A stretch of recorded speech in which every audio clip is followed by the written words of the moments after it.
मुल्क के बेशतर इलाकों में आज मौसम गर्म और खुश्क रहेगा। सिंध में मिठी और नवाबशाह में सख्त गर्मी का इम्कान मौजूद। कराची में भी पारा 38 तक जाएगा। महकमा मौसमियात ने खबरदार कर दिया। पंजाब में भी डेरा गाजी खान, मुल्तान, फैसलाबाद और सरगोदा में पारा 34 तक जाने का इम्कान। मुल्क के बेशतर हिस्सों में बारिश का सिलसिला रुक गया। सूरज अपनी आबोताब दिखाने लगा। मुल्क के वस्ती और जुनूबी इलाकों में गर्मी बढ़ने लगी। सिंध रीजन गर्मी की लपेट में। कराची पर गर्मी के वार। दर्जा हरारत 38 डिग्री के करीब जा पहुंचा। मजीद 2 दिन गर्मी पड़ने का इम्कान है। मिठी और छोर में कयामत खेज गर्मी मुल्क के सबसे गर्म इलाके करार पाए, जहाँ ज्यादा दर्जा हरारत 42 डिग्री रिकॉर्ड किया गया। सुबह पंजाब के मुख्तलिफ अजला में तेज आंधी, कई मकामात पर दरख्त गिरे और कहीं दीवारें मुनद्दम होने की इतला। उधर बलूचिस्तान के बेशतर अजला में मौसम खुश्क, मैदानी और साहिली इलाकों में तेज हवाएं चलने का इम्कान है। तो नजर आ रहा है सामने लिखा हुआ है जुल्म मिटने के लिए 2 चीजों से मिटेगा भाई। एक, अदल की कुर्सी पे जो लोग बैठते हैं ना, वो अदल के हिसाब से फैसले करने लगे। दूसरा, कौम निकल खड़ी उस जुल्म के खिलाफ, तो जुल्म खत्म हो जाएगा। या इन दोनों में से कोई एक चीज हो जाए या दोनों हो जाए। अगर 420 का मुकदमा था, उस वक्त अदलिया में जो लोग बैठे हुए केस देख रहे थे, वो पूछते ना यार चीट हुआ कौन है। जब उनको दिखता कोई चीट नहीं, वो केस खत्म कर देते। तो जालिम जुल्म कर ही नहीं पाता।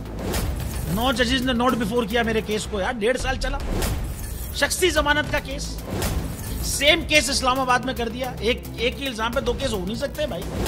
मतलब 60 दिन का वक्त होता है। 102 दिन के बाद मैं जीत गया, केस बरी हो गया। 102 दिन के बाद अपील फाइल की, एक्सेप्ट कर ली। नहीं करते ना एक्सेप्ट, खत्म हो जाता ना जुल्म यार। भरी अदालत में मुझे बरी कर दिया, फिर पता नहीं क्या हुआ, 2.5 घंटे बाद का नोट बिफोर। मैं नहीं सुनता ये केस, खड़े रहते अपने फैसले पे, मिट जाता जुल्म। अल्लाह ताला ने बिठाया इन कुर्सियों पे इनको यार, ये अल्लाह ताला की तरफ से फैसले करने हैं।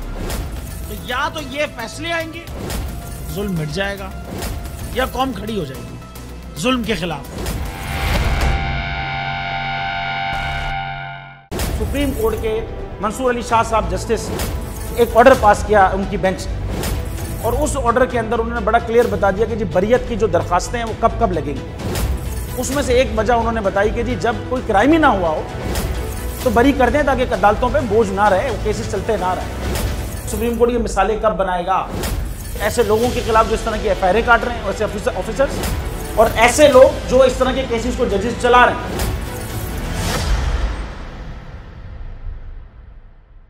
रहमत का महीना आ गया है, बख्शिश का सफीना आ गया। होगी मुलाकात उलमाए दीन से,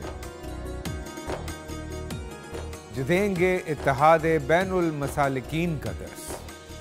जिक्र होगा अंबियाए कराम का। रमजान की स्पेशल ट्रांसमिशन रमजान में।